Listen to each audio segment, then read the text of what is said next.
जय हिंद साथियों। तो आज की इस वीडियो में यूपी होमगार्ड नई भर्ती 2026 के लिए ऐसे 100 टॉप लेवल के क्वेश्चंस देखेंगे जो आपकी परीक्षा के लिए साथियों बहुत इंपॉर्टेंट होंगे।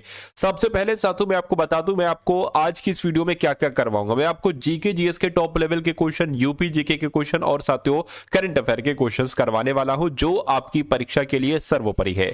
तो इन सवालों को साथियों आप लोग देखिएगा। मेरा मानना है कि इस क्लास से और इन सवालों से आपको बहुत फायदा अपनी परीक्षा में देखने को मिलेगा। ठीक है ना। चलिए, तो पहला सवाल आपकी स्क्रीन पर, और अब तो आपकी परीक्षा तिथि भी आ चुकी है साथियों, इसलिए आपको इतनी मेहनत करना है कि उस दिन सिर्फ आपका नाम चले, यानी कि किसी का सिलेक्शन हो या ना हो आपको उससे कोई मतलब नहीं, लेकिन आपका सिलेक्शन सुनहरे अक्षरों में साथियों लिखा जाना चाहिए। इतनी मेहनत इस बार मैं आपसे करवाऊंगा। तो पहला सवाल है आपकी स्क्रीन पर, करके भारत का नेपोलियन किसे कहा जाता था, मुझे बताइए। तो चंद्रगुप्त मौर्य को नहीं साथियों, समुद्रगुप्त को कहा जाता था भारत का नेपोलियन। आंसर आपका भी होगा। अगला सवाल देखिए, जय जवान जय किसान का नारा किसके द्वारा दिया गया था। तो ये तो लाल बहादुर शास्त्री के द्वारा साथियों नारा दिया गया था। आंसर आपका सी होगा। उसके बाद देखिए, जनगणना 2011 के अनुसार उत्तर प्रदेश का लिंग अनुपात कितना था। तो उत्तर प्रदेश के लिंग अनुपात की अगर बात करें तो 912 था साथियों, आपको ध्यान रखना है। राइट आंसर आपका डी है। अगला देखिए, उत्तर प्रदेश का राज्य पक्षी की अगर बात करें साथियों तो मोर है, कोयल है, सारस है, तोता है। तो आपका जवाब साथियों सारस के साथ जाना चाहिए। उसके बाद देखिए, मोहनजोदड़ो का अर्थ है, आपने बहुत सुना है साथियों मोहनजोदड़ो, इसका मतलब क्या होता है। देवताओं का नगर, मृतकों का टीला, व्यापक व्याक नगर या कृषि नगर। तो इसका मतलब होता है मृतकों का टीला। क्या साथियों, मृतकों का टीला मोहनजोदड़ो का अर्थ होता है। सबसे प्राचीन वेद, देखिए मुझे बताइए सबसे नया वेद। प्राचीन वेद तो मैं आपको बता दूंगा, सबसे नया वेद क्या होता है एक बार कमेंट सेक्शन में आप लोग बताइए। और सबसे प्राचीन वेद जो होता है वो साथियों ऋग्वेद है, सबसे प्राचीन वेद। गौतम बुद्ध को ज्ञान की प्राप्ति साधु कहां पर हुई थी। तो मैं आपको बता चुका हूं, देखिए ज्ञान की प्राप्ति जो हुई थी गौतम बुद्ध को, वो बोध गया में हुई थी। आंसर आपका सी जाएगा। अगला सवाल देखिए, मौर्य वंश की स्थापना साधु किसके द्वारा की गई थी। तो किसके द्वारा की गई थी, अशोक के द्वारा, बिंदुसार के द्वारा, नहीं साधु चंद्रगुप्त मौर्य ने ही मौर्य वंश की स्थापना की थी। अगला सवाल देखिए, अशोक के शिलालेख किस लिपि में लिखे गए। सैकड़ों बार यह सवाल आ चुका है यूपी की अलग अलग परीक्षाओं में, इस बार भी आपको देखने को मिलेगा यूपी होमगार्ड की परीक्षा में। तो अशोक के शिलालेखों की अगर बात करें तो साथियों ब्राह्मी लिपि में लिखे गए थे। आंसर आपका ए है। अगला सवाल देखिए, कह रहे कि भारत की पहली महिला शासिका कौन थी। तो नूरजहां थी, रजिया सुल्तान थी, चांद बीबी थी, जोधाबाई थी। तो आपका जवाब अगर ऑप्शन नंबर बी यानी कि रजिया सुल्तान है तो बिल्कुल सही होगा। आर्य समाज की स्थापना साथियों किसके द्वारा की गई थी। राजा राम मोहन राय, स्वामी विवेकानंद जी, स्वामी दयानंद सरस्वती या महात्मा गांधी। मैं कहूंगा स्वामी दयानंद सरस्वती ने ही आर्य समाज की स्थापना की थी। आंसर आपका सी होगा। पंजाबी भाषा की लिपि कौन सी है। तो पंजाबी भाषा की लिपि कौन सी है, गुरुमुखी लिपि है। क्या पंजाबी भाषा की लिपि जो है वो गुरुमुखी लिपि है। ओलंपिक ध्वज में कितने गोले होते हैं साथियों। तो ओलंपिक ध्वज की अगर बात करें, ये एक कुछ नहीं है, 5 गोले होते हैं। क्या ओलंपिक ध्वज में कितने गोले होते हैं साथियों, 5 गोले होते हैं। भारत का शेक्सपियर किसे कहा जाता है, ये बहुत इंपॉर्टेंट क्वेश्चन है, आपको मालूम होना चाहिए। और मुझे ऐसा लग रहा है कि कालिदास ही आपने चुना होगा कि भारत का शेक्सपियर कालिदास को ही कहा जाता है। अष्टाध्यायी के लेखक कौन है साथियों, ये भी आप लोग मुझे बता दीजिए। तो वेद व्यास है, नहीं। अमर सिंह है, नहीं साथियों। पारणी इनका नाम है और पारणी ही अष्टाध्यायी के लेखक है। आंसर आपका सी होगा। कंप्यूटर का पिता किसे कहा जाता है साथियों, बताइए। बिल गेट्स को, स्टीव जॉब्स को, चार्ल्स बेबेज को, एलन ड्यूरिंग को। मैं कहूंगा चार्ल्स बेबेज को ही साथियों फादर ऑफ कंप्यूटर के नाम से जाना जाता है। राइट आंसर आपका सी होगा। अशोक के अभिलेखों को सबसे पहले किसने पढ़ा, है ना। अशोक के अभिलेखों को सबसे पहले पढ़ा किसने पढ़ा, जेम्स प्रिंसेप ने पढ़ा। सही जवाब आपका ऑप्शन नंबर सी हो जाता है। उसके बाद देखिए, कह रहे कि हिंदी भाषा का पहला समाचार पत्र कौन सा था। तो हिंदी भाषा का सबसे पहला समाचार पत्र कौन सा था, उदंत मार्तंड था। राइट आंसर आपका जो जाएगा वो ऑप्शन नंबर सी के साथ जाएगा। कौन सा मुगल बादशाह अशिक्षित था, यानी कि शिक्षित नहीं था। तो मैं कह सकता हूं बाबर, हुमायूं, अकबर, जहांगीर। अकबर आपके सवाल का जवाब होगा क्योंकि ये एक ऐसा मुगल बादशाह था जो अशिक्षित था। अगला देखिए, लाल चींटियों में कौन सा अम्ल पाया जाता है। तो लाल चींटियों में तो मैं आपको कई बार बता चुका हूं फॉर्मिक अम्ल पाया जाता है। लाल चींटियों में फॉर्मिक अम्ल पाया जाता है। उत्तर प्रदेश का गठन साथियों कब हुआ था, मुझे बताइए। 15 अगस्त 1947 को, 26 जनवरी 1950 को, 1 अप्रैल 1937 को, नहीं नहीं साथियों, 24 जनवरी 1950 को उत्तर प्रदेश का गठन हुआ था। राइट आंसर आपका डी होगा। उत्तर प्रदेश की राजधानी साथियों क्या है मुझे बताइए। तो उत्तर प्रदेश की राजधानी तो लखनऊ है। लखनऊ में ही छोटा इमामबाड़ा है, बड़ा इमामबाड़ा है और नवाबों का शहर भी लखनऊ को ही कहा जाता है। यूपी की सबसे लंबी नदी कौन सी? देखिए, भारत की सबसे लंबी नदी गंगा नदी, यूपी की सबसे लंबी नदी गंगा नदी। राइट आंसर आपका जो जाएगा वो ऑप्शन नंबर सी के साथ जाएगा। चलिए साथियों, मैं आपसे रिक्वेस्ट करूंगा कि अगर आपने अभी तक इस वीडियो को लाइक नहीं किया है तो एक लाइक दबा दीजिए और चैनल पर अगर आप लोग नए हैं तो चैनल को तुरंत आप लोग सब्सक्राइब करके बेल आइकन पर क्लिक कर लीजिए। मैं आपकी तैयारी को साथियों संपूर्णता दे रहा हूं, यानी कि कंप्लीट आपकी तैयारी करवाऊंगा। 100 में से लगभग 80 से 85 सवालों की तैयारी कराने की जिम्मेदारी साथियों मैंने ली है और इस जिम्मेदारी को मैं अभी तक तो बखूबी अंदाज में साथियों निभा रहा हूं। मैं आपको डेली क्लासेस दे रहा हूं। अगर आपको ऐसा लगता है कि आपका सिलेक्शन होगा या नहीं होगा तो मेहनत में ये समझ लीजिए कोई कसर मत छोड़िए। जितनी क्लासेस दे रहा हूं डेली मैं आपको सोच रहा हूं अब 2 क्लास देने लगूं, क्योंकि अब जैसे जैसे साथियों घड़ियां नजदीक आ रही हैं परीक्षा तिथि की, तैयारी को आपको और ज्यादा बूस्ट करना है। तो अभी मैं आपको लगभग आपसे 2 क्लास दूंगा, डेली आपको 2 क्लास साथियों लेना है और इतनी क्वेश्चंस मैं करवा दूंगा इतने, क्योंकि ये इसी टाइप के साथियों एमसीक्यू आपके एग्जाम में आएंगे। तो इसी टाइप के आप एमसीक्यू प्रैक्टिस करिए, इतनी प्रैक्टिस कर डालिए, इतनी प्रैक्टिस कर डालिए कि परीक्षा के साथियों एक तरीके से एग्जामिनर है वो जहां से सवाल ले वो टॉपिक वो क्वेश्चन आपके पहले से ही साथियों तैयार हो। ठीक है ना। चलिए, तो बनारस को किस नाम से जाना जाता है साथियों? बनारस को काशी कहा जाता है। आंसर आपका ए होगा।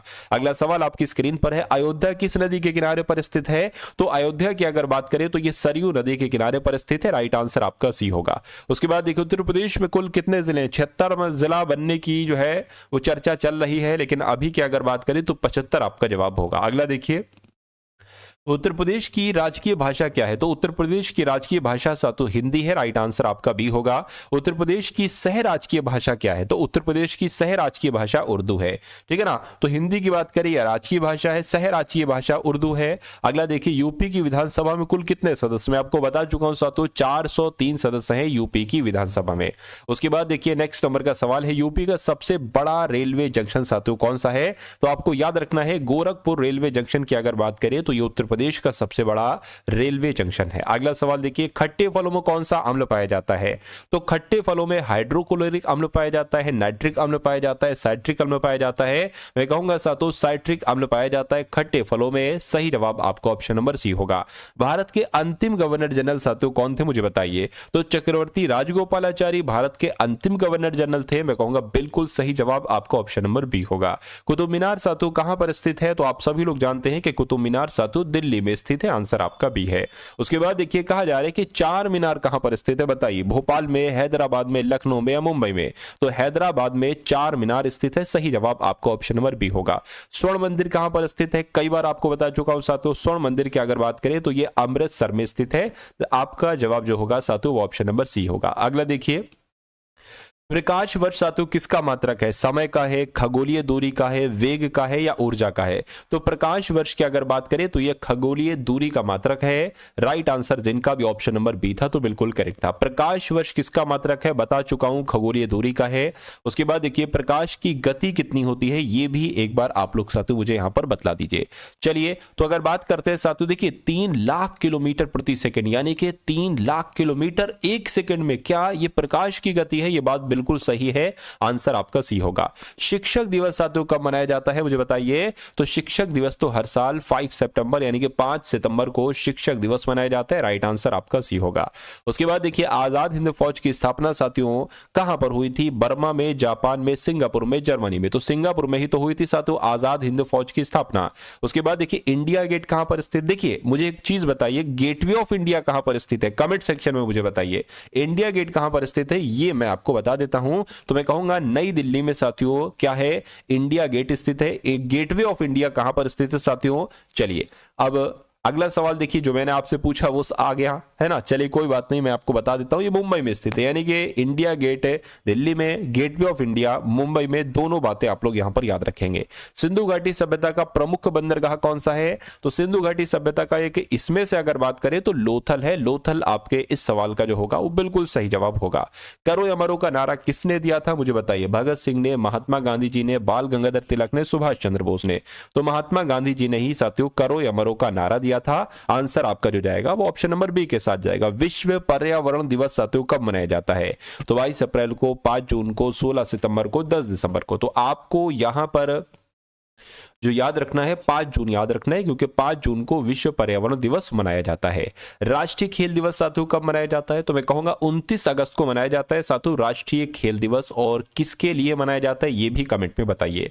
यानी कि मारो फिरंगियों को, ये नारा किसने दिया था बताइए? तो ये मंगल पांडे का नारा है, चंद्रशेखर आजाद का नारा है, भगत सिंह का नारा है, तात्या टोपे का नारा है। तो ये तो मंगल पांडे का नारा है, मारो फिरंगी को।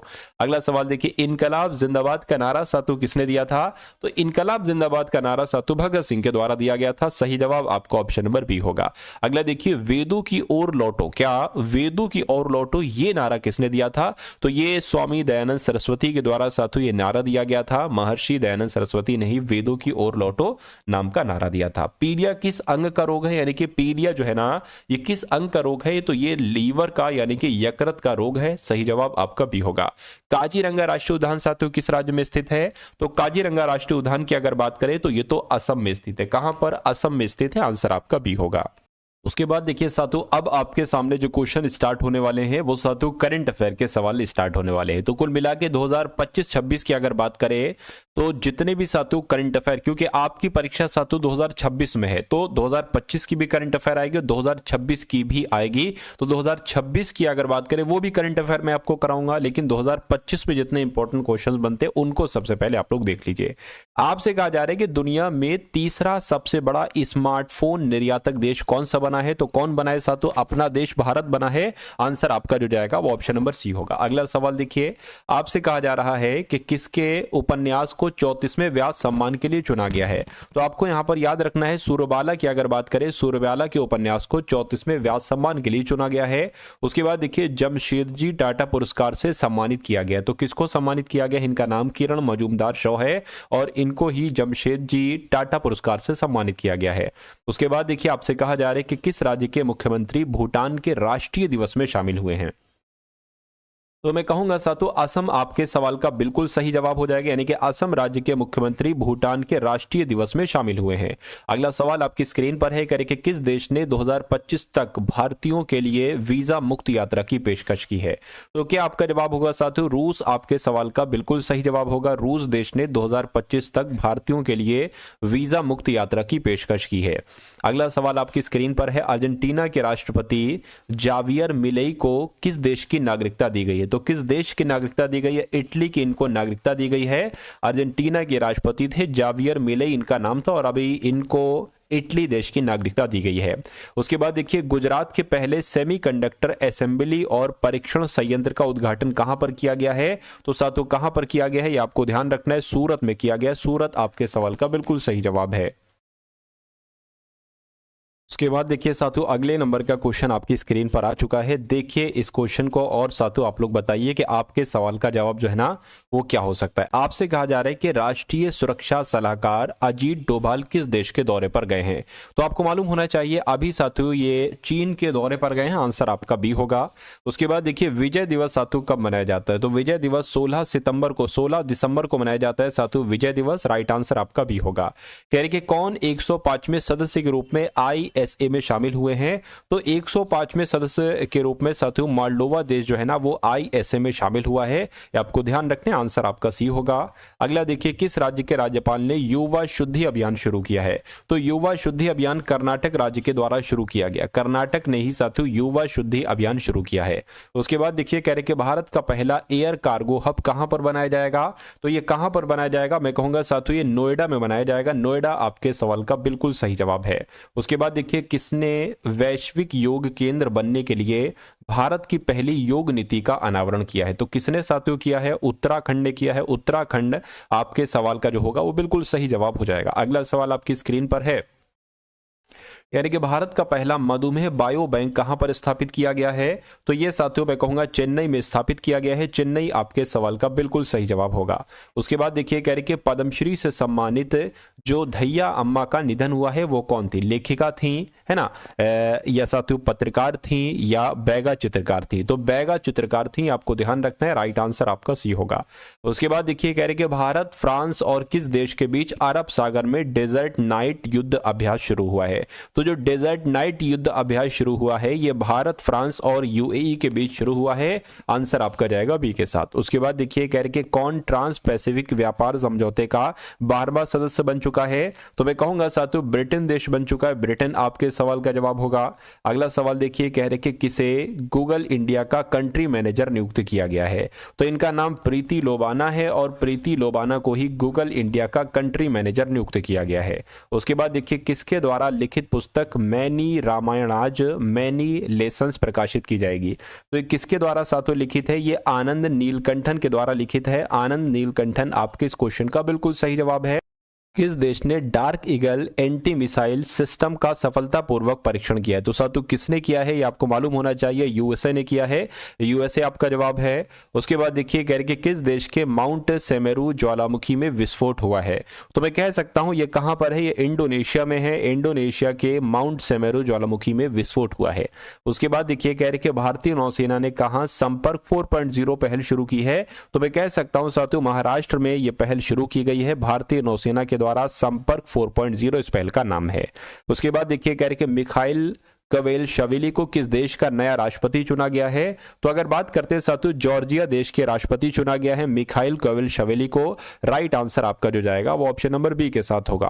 कह रहे कि किस देश के राष्ट्रपति को महाअभियोग के बाद हटाया गया है, तो महाअभियोग के बाद साथियों साउथ कोरिया के राष्ट्रपति को हटाया गया है। सही जवाब आपका जो जाएगा वो ऑप्शन नंबर सी होगा। उसके बाद देखिए अगला सवाल आपकी स्क्रीन पर है, आपसे कह रहे कि भारतीय डाक दूरसंचार लेखा वित्त सेवा ने कब अपना 50वां स्थापना दिवस मनाया है, तो 14 दिसंबर को अपना 50वां स्थापना दिवस मनाया है।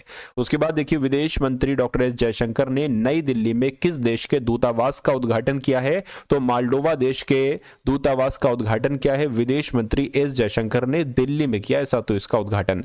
अगला सवाल आपकी स्क्रीन पर, कौन फिट इंडिया साइकिलिंग ट्यूजडेज का शुभारंभ करेंगे, तो कौन करेंगे साथियों, मनसुख मंडाविया करेंगे। मनसुख मंडाविया आपके इस क्वेश्चन का बिल्कुल करेक्ट आंसर होगा। उसके बाद देखिए आपसे कहा जा रहा है कि किस राज्य के मुख्यमंत्री ने 38वें राष्ट्रीय खेलों के लिए लोगो, गीत और शुभंकर का उद्घाटन किया है, तो उत्तराखंड राज्य के मुख्यमंत्री ने 38वें राष्ट्रीय खेलों के लिए लोगो, गीत और शुभंकर का उद्घाटन किया है। जाकिर हुसैन का निधन हुआ है साथियों, वो कौन थे, तो वो एक तबला वादक थे। तबला वादक थे, राइट आंसर आपका भी होगा। उसके बाद देखिए अगले नंबर का सवाल है, आपसे कहा जा रहा है कि किसने भारत के लिए हरित स्टील वर्गीकरण का अनावरण किया है, तो अमित शाह ने, राजनाथ सिंह ने, नहीं साथियों HD कुमार स्वामी ने किया है अनावरण, इसलिए राइट आंसर आप लोग ध्यान रखेंगे इस सवाल का जो होगा ऑप्शन नंबर सी होगा। उसके बाद देखिए किसने महिला जूनियर एशिया हॉकी कप 2024 का खिताब अपने नाम किया है, तो मैं कहूंगा साथियों अपने देश भारत ने ये खिताब अपने नाम किया है।